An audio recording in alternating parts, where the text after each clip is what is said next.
Hello दोस्तों, मैं यश के सर हमारे यूट्यूब चैनल हिंदी समागम में आप सभी का स्वागत है। दोस्तों, आज हम हिंदी साहित्य इतिहास लेखन की परंपरा और काल विभाजन पर बनने वाले महत्वपूर्ण प्रश्नों की प्रैक्टिस करेंगे। तो दोस्तों, बिना देरी किए चलो हम स्टार्ट करते हैं। आपके सामने स्क्रीन पर प्रश्न नंबर 16 है। स्केच ऑफ हिंदी लिटरेचर के लेखक कौन हैं? इस प्रश्न का सही जवाब होगा विकल्प नंबर 1 पादरी एडिसन ग्रीव्ज, जॉर्ज ग्रियर्सन, गार्सा दा तांसी, जेम्स टॉड। इस प्रश्न का सही जवाब होगा विकल्प नंबर 1 पादरी एडिसन ग्रीव्ज। अगले प्रश्न की तरफ बढ़ते हैं। प्रश्न नंबर 17, आचार्य रामचंद्र शुक्ल का हिंदी साहित्य का इतिहास किस पुस्तक की भूमिका के रूप में लिखा गया? नागरी प्रचारणी पत्रिका, हिंदुई साहित्य का इतिहास, हिंदी शब्द सागर, हिंदी भाषा का विकास।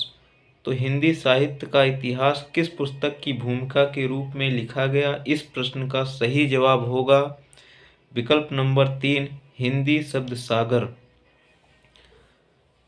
हिंदी साहित्य की भूमिका किसकी रचना है? प्रश्न नंबर 18 हजारी प्रसाद द्विवेदी की है, डॉक्टर नगेंद्र, रामकुमार वर्मा, नंद दुलारे वाजपेयी। इस प्रश्न का सही जवाब होगा विकल्प नंबर 1 हजारी प्रसाद द्विवेदी। प्रश्न नंबर 19 कहता है हिंदी साहित्य का संक्षिप्त इतिहास के लेखक कौन हैं? तो विश्वनाथ त्रिपाठी हैं, रामचंद्र शुक्ल हैं, हजारी प्रसाद द्विवेदी हैं, रामस्वरूप चतुर्वेदी हैं। इस प्रश्न का सही जवाब क्या होगा? आप लोग कमेंट बॉक्स में सही जवाब लिखकर जरूर बताएं। प्रश्न नंबर 19 का सही जवाब क्या होगा? हिंदी साहित्य का संक्षिप्त इतिहास। इस पुस्तक के लेखक कौन हैं? प्रश्न नंबर 19। तो इस प्रश्न का सही जवाब होगा विकल्प नंबर 1 विश्वनाथ त्रिपाठी। अगले प्रश्न की तरफ बढ़ते हैं। स्क्रीन पर प्रश्न नंबर 19, हिंदी साहित्य का संक्षिप्त इतिहास। इस प्रश्न को हम लोग कर लिए हैं। अगले प्रश्न की तरफ बढ़ते हैं। प्रश्न नंबर 20, हिंदी साहित्य का दूसरा इतिहास किसकी कृति है? हजारी प्रसाद द्विवेदी, बच्चन सिंह, रामचंद्र शुक्ल, महावीर प्रसाद द्विवेदी। तो हिंदी साहित्य का दूसरा इतिहास इस पुस्तक के लेखक कौन हैं?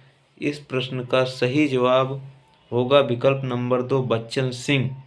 अगले प्रश्न की तरफ बढ़ते हैं बिना देरी किए। प्रश्न नंबर 21, रचनाओं को रचनाकार के साथ सुमेलित कीजिए।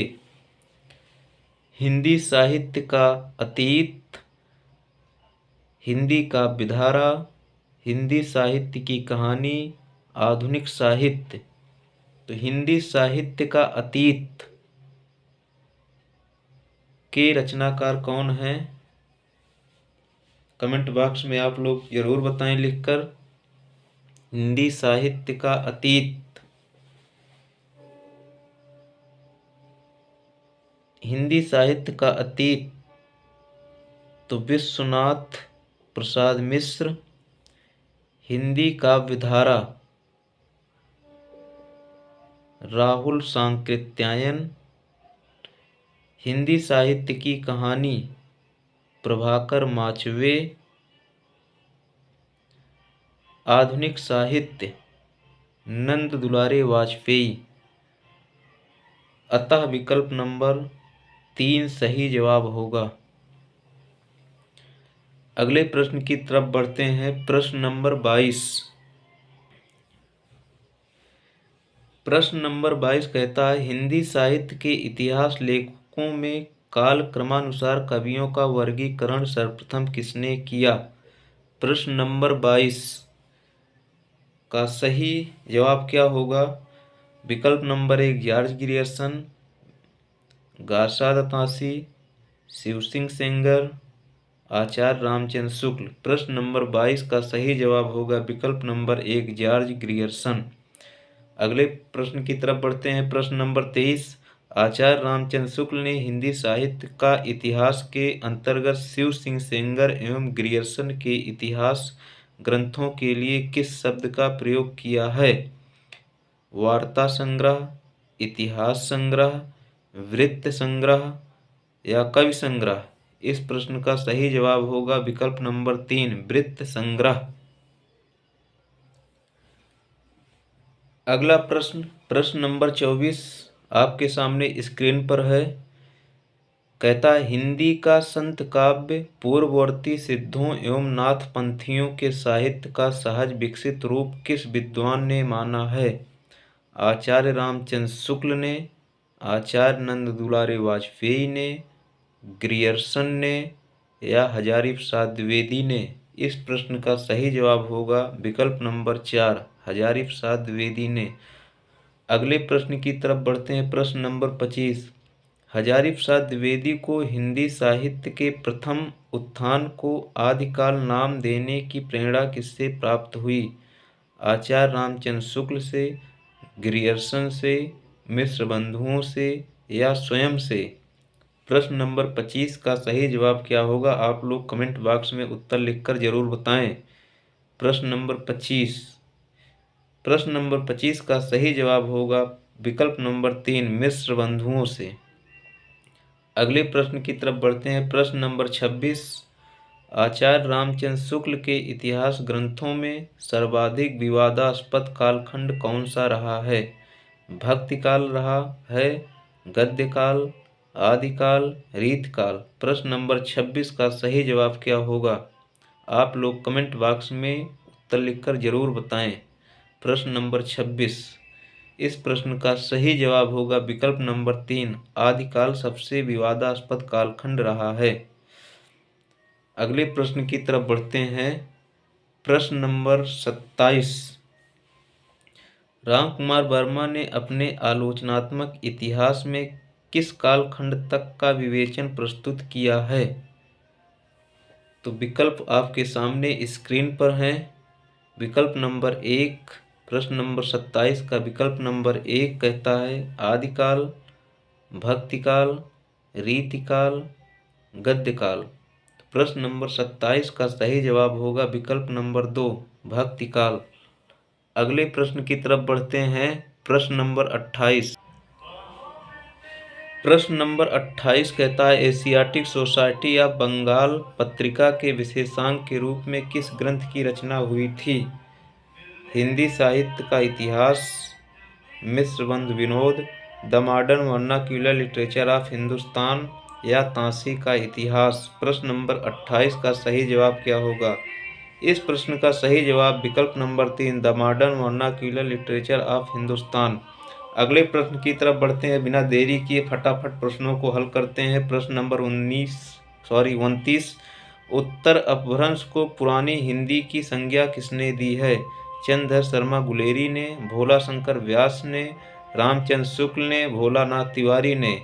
इस प्रश्न का सही जवाब होगा विकल्प नंबर 1 चंद्रधर शर्मा गुलेरी ने। प्रश्न नंबर 30, जैन कवि पुष्पदंत पूर्व में किस संप्रदाय के अनुयायी थे? वैष्णव संप्रदाय, श्री संप्रदाय, शाक्त संप्रदाय, वल्लभ संप्रदाय? प्रश्न नंबर 30 का सही जवाब होगा विकल्प नंबर 3 शाक्त संप्रदाय। अगले प्रश्न की तरफ बढ़ते हैं। प्रश्न नंबर 31, हिंदी साहित्य का विवेचनात्मक इतिहास लिखने वाले विद्वान हैं? सूर्यकांत शास्त्री, उदय नारायण तिवारी, नलिन बिलोचन शर्मा, शिव कुमार शर्मा? प्रश्न नंबर 31 का सही जवाब क्या होगा? आप लोग कमेंट बॉक्स में लिखकर जरूर बताएं। इस प्रश्न का सही जवाब होगा विकल्प नंबर 1 सूर्यकांत शास्त्री। अगले प्रश्न की तरफ बढ़ते हैं। बिना देरी किए प्रश्नों को हल करते हैं हम लोग। प्रश्न नंबर 32 आपके सामने स्क्रीन पर है। हजारी प्रसाद द्विवेदी रचित इतिहास ग्रंथ कौन सा नहीं है? हिंदी साहित्य की भूमिका, हिंदी साहित्य का आदिकाल, हिंदी साहित्य उद्भव और विकास, हिंदी भाषा का विकास? प्रश्न नंबर 32 का सही जवाब क्या होगा? आप लोग कमेंट बॉक्स में लिखकर जरूर बताएं। प्रश्न नंबर 32। इस प्रश्न का सही जवाब होगा विकल्प नंबर 4, हिंदी भाषा का विकास आचार्य हजारी प्रसाद द्विवेदी द्वारा रचित इतिहास ग्रंथ नहीं है। अगले प्रश्न की तरफ बढ़ते हैं। प्रश्न नंबर 33। गारसा द तांसी के इसत्वार दाला लित्रेतुर एंदोई हिंदुस्तानी ग्रंथ का हिंदुई साहित्य का इतिहास नाम से अनुवाद किसने किया है? डॉक्टर किशोरी लाल गुप्त, परशुराम चतुर्वेदी, डॉक्टर लक्ष्मी सागर वार्ष्णेय, नंद दुलारे वाजपेयी। तो प्रश्न नंबर 33 का सही जवाब क्या होगा, आप लोग कमेंट बॉक्स में ज़रूर बताएं। प्रश्न नंबर 33 आपके सामने स्क्रीन पर है। इस प्रश्न का सही जवाब होगा विकल्प नंबर 3, डॉक्टर लक्ष्मी सागर वार्ष्णेय। अगले प्रश्न की तरफ बढ़ते हैं। प्रश्न नंबर 34। राहुल सांकृत्यायन का लेख हिंदी के प्राचीन कवि और उनकी कविता 1933 ईस्वी में किस पत्रिका में छपा था? गंगा पत्रिका, प्रभा पत्रिका, मर्यादा पत्रिका, सरस्वती पत्रिका। इस प्रश्न का सही जवाब होगा विकल्प नंबर 1, गंगा पत्रिका। प्रश्न नंबर 35। आचार्य रामचंद्र शुक्ल के इतिहास ग्रंथ के विषय में कौन सा कथन सत्य नहीं है? युग की परिस्थितियों को महत्व है, कवियों के जीवन चरित्र के स्थान पर साहित्यिक महत्व है। आगे बढ़ाते हैं थोड़ा। विकल्प नंबर 3, काव्य धाराओं और युगों की साहित्यिक प्रवृत्तियों का उल्लेख है, साहित्यिक प्रवृत्तियों के निर्माण में परंपरा का महत्व है। प्रश्न नंबर 35 का सही जवाब होगा साहित्यिक प्रवृत्तियों के निर्माण में परंपरा का महत्व है। प्रश्न नंबर 36 आपके सामने स्क्रीन पर है। किस विद्वान ने हिंदी साहित्य का आरंभ भक्ति काल से माना है? आचार्य हजारी प्रसाद द्विवेदी ने, आचार्य रामचंद्र शुक्ल ने, डॉक्टर नगेंद्र ने, डॉक्टर रामकुमार वर्मा ने। इस प्रश्न का सही जवाब क्या होगा, आप लोग जरूर कमेंट बॉक्स में लिखकर बताएं। प्रश्न नंबर 36। इस प्रश्न का सही जवाब होगा आचार्य हजारी प्रसाद द्विवेदी। अगले प्रश्न की तरफ बढ़ते हैं। बिना देरी किए फटाफट प्रश्नों को हल करते हैं। प्रश्न नंबर 37। यह हिंदी साहित्य की नींव का वह प्रस्तर है जिस पर आचार्य शुक्ल ने अपने सुप्रसिद्ध इतिहास का भव्य भवन निर्मित किया है। कथन किससे संबंधित है? आचार्य शुक्ल के इतिहास से, गारसा द तांसी के ग्रंथ से, ग्रेसन के इतिहास से, हरिओद के इतिहास से। प्रश्न नंबर 37 का सही जवाब विकल्प नंबर 3, ग्रेसन के इतिहास से। अगले प्रश्न की तरफ बढ़ते हैं। प्रश्न नंबर 38। हिंदी में किसी भारतीय द्वारा लिखा गया पहला इतिहास है? यह कथन मिश्रबंध विनोद के संदर्भ में किसका है? प्रश्न नंबर 38। हिंदी में किसी भारतीय द्वारा लिखा गया पहला इतिहास है? यह कथन मिश्रबंध विनोद के संदर्भ में किसका है? प्रश्न नंबर 38 का सही जवाब क्या होगा? डॉक्टर किशोरी लाल गुप्त, डॉक्टर लक्ष्मी सागर वार्ष्णेय, आचार्य रामचंद्र शुक्ल, डॉक्टर सुमन राजे। प्रश्न नंबर 38 का सही जवाब होगा डॉक्टर सुमन राजे। प्रश्न नंबर 39। इतिहास शुक्ल जी ने जुटाया है, जगाया नहीं। प्रश्न नंबर 39 कहता है इतिहास शुक्ल जी ने जुटाया है, जगाया नहीं। प्रश्न नंबर 39 कहता है इतिहास शुक्ल जी ने जुटाया है, जगाया नहीं। शुक्ल जी से संबंधित यह कथन किसका है? जैनेन्द्र का है, डॉक्टर नामवर सिंह का है, नंद दुलारे वाजपेयी का है, डॉक्टर रामविलास शर्मा का है। इस प्रश्न का सही जवाब विकल्प नंबर 1, जैनेन्द्र का है। प्रश्न नंबर 40। इतिहास लेखन की विधेयवादी पद्धति के आविष्कर्ता थे? जॉर्ज लूकाच, तेन, लूसिए गोल्डमान, टी.एस. इलियट। प्रश्न नंबर 40 का सही जवाब होगा विकल्प नंबर 2, तेन। अगले प्रश्न की तरफ बढ़ते हैं। प्रश्न नंबर 41। पूरे भक्तिकाल को 4 भागों में बांटकर उसे शुद्ध दार्शनिक एवं धार्मिक आधार पर सर्वप्रथम प्रतिष्ठित करने वाले विद्वान हैं? मिश्रबंधु, आचार्य रामचंद्र शुक्ल, हजारी प्रसाद द्विवेदी, रामकुमार वर्मा। प्रश्न नंबर 41। इस प्रश्न का सही जवाब होगा विकल्प नंबर 2, आचार्य रामचंद्र शुक्ल। प्रश्न नंबर 42 की तरफ बढ़ते हैं। कहता है हिंदी भाषा और साहित्य का विकास 1930 ईस्वी नामक ग्रंथ के लेखक हैं चतुर्सेन शास्त्री, अज्ञेय, उदय नारायण तिवारी, अयोध्या सिंह उपाध्याय, हरिओध।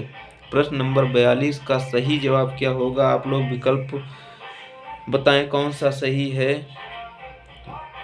प्रश्न नंबर 42 का हिंदी भाषा और साहित्य का विकास 1930 ईस्वी नामक ग्रंथ के लेखक कौन हैं? चतुर्सेन शास्त्री हैं, अज्ञेय हैं, उदय नारायण तिवारी हैं, अयोध्या सिंह उपाध्याय, हरिओध हैं।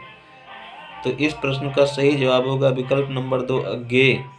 अगले प्रश्न की तरफ बढ़ते हैं बिना देरी किए। प्रश्न नंबर 43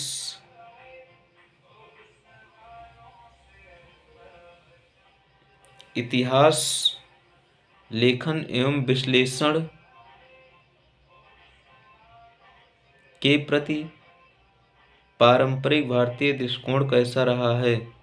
वस्तुपरक, आदर्शमूलक, आध्यात्मिक, विश्लेषणात्मक, तर्कमूलक। तो इतिहास लेखन एवं विश्लेषण के प्रति पारंपरिक भारतीय दृष्टिकोण क्या रहा है? इस प्रश्न का सही जवाब क्या होगा? आप लोग कमेंट बॉक्स में ज़रूर बताएं। प्रश्न नंबर 43 इस प्रश्न का सही जवाब होगा विकल्प नंबर 2 आदर्शमूलक, आध्यात्मिक रहा है। अगले प्रश्न की तरफ बढ़ते हैं। प्रश्न नंबर 44। प्रश्न नंबर 44 कहता है इतिहास लेखन के संदर्भ में यह उक्त किसकी है? केवल अतीत ही वर्तमान को प्रभावित नहीं करता, वर्तमान भी अतीत को प्रभावित करता है। Saussure, T S. Eliot, Grierson, Lucien Goldmann. प्रश्न नंबर 44 इस प्रश्न का सही जवाब होगा टी.एस. इलियट, विकल्प नंबर 2। अगले प्रश्न की तरफ बढ़ते हैं बिना देरी किए प्रश्नों को फटाफट हल करते हैं। प्रश्न नंबर 45 कहता है मिश्र बंधुओं में कौन नहीं है? गणेश बिहारी मिश्र, श्याम बिहारी मिश्र, कृष्ण बिहारी मिश्र, सुखदेव बिहारी मिश्र। बहुत ही इम्पोर्टेंट प्रश्न, मिश्र बंधुओं में कौन नहीं है? बताइए आप लोग कमेंट बॉक्स में लिखकर जरूर बताएं मिश्र बंधुओं में कौन कौन शामिल हैं और इसमें कौन शामिल नहीं हैं। तो गणेश बिहारी मिश्र, श्याम बिहारी मिश्र, कृष्ण बिहारी मिश्र, सुखदेव बिहारी मिश्र। प्रश्न नंबर 45 तो कौन शामिल नहीं है मिश्र बंधुओं में? विकल्प नंबर 3 इटरा। विकल्प नंबर 3 कहता है कृष्ण बिहारी मिश्र। तो मिश्र बंधुओं में कृष्ण बिहारी मिश्र शामिल नहीं हैं। अगले प्रश्न की तरफ बढ़ते हैं। प्रश्न नंबर 46। प्रश्न नंबर 46 कहता है भक्ति आंदोलन को इस्लाम की देन न मानकर दक्षिण के अलवार भक्तों की देन मानने वाले विद्वान हैं? हजारी प्रसाद द्विवेदी, रामचंद्र शुक्ल, रामकुमार वर्मा, मिश्र बंधु। तो कौन भक्ति आंदोलन को इस्लाम की देन न मानकर दक्षिण के अलवार भक्तों की देन मानने वाले विद्वान हैं? प्रश्न नंबर 46 इस प्रश्न का सही जवाब होगा विकल्प नंबर 1 हजारी प्रसाद द्विवेदी। प्रश्न नंबर 47 हिंदी साहित्य का अतीत तथा वाङ्मय विमर्श ग्रंथों के रचयिता हैं? चतुर्सेन शास्त्री, हजारी प्रसाद द्विवेदी, विश्वनाथ तिवारी, विश्वनाथ प्रसाद मिश्र। प्रश्न नंबर 47 हिंदी साहित्य का अतीत तथा वाङ्मय विमर्श ग्रंथों के रचयिता कौन हैं? आप लोग जरूर बताएं। प्रश्न नंबर 47 इस प्रश्न का सही जवाब होगा विकल्प नंबर 4 विश्वनाथ प्रसाद मिश्र। अगले प्रश्न की तरफ बढ़ते हैं। प्रश्न नंबर 48 आधुनिक हिंदी साहित्य का इतिहास 1934 ईस्वी के रचयिता हैं? श्री कृष्ण शंकर शुक्ल, रमाशंकर शुक्ल रसाल, राम नरेश त्रिपाठी, राम स्वरूप चतुर्वेदी। तो 48 नंबर का क्वेश्चन आप लोग देख रहे हैं। इस प्रश्न का सही जवाब होगा आधुनिक हिंदी साहित्य का इतिहास के रचयिता विकल्प नंबर 1 श्री कृष्ण शंकर शुक्ल जी हैं। अगले प्रश्न की तरफ बढ़ते हैं।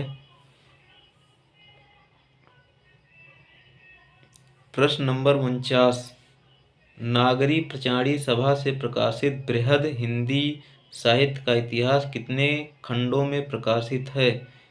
विकल्प नंबर 1 16 खंडों में, 15 खंडों में, 20 खंडों में, 18 खंडों में। तो कितने खंडों में प्रकाशित है? इस प्रश्न का सही जवाब होगा विकल्प नंबर 4 18 खंडों में। प्रश्न नंबर 50, नागरी प्रचारी सभा द्वारा प्रकाशित हिंदी साहित्य का इतिहास के षष्ठ भाग रीतिकाल रीतिबद्ध काव्य का संपादन किसने किया? डॉक्टर नगेंद्र ने, पारसनाथ तिवारी ने, विश्वनाथ प्रसाद मिश्र ने, श्याम सुंदर दास ने। तो किसने प्रकाशन किया, किसने संपादन किया? जरूर बताएं आप सब। प्रश्न नंबर 50 का सही जवाब क्या होगा? इस प्रश्न का सही जवाब होगा डॉक्टर नगेंद्र, विकल्प नंबर 1 सही है। तो दोस्तों आज की श्रृंखला में बस इतना ही। अगले वीडियो के साथ हम लोग फिर मिलते हैं। नमस्कार।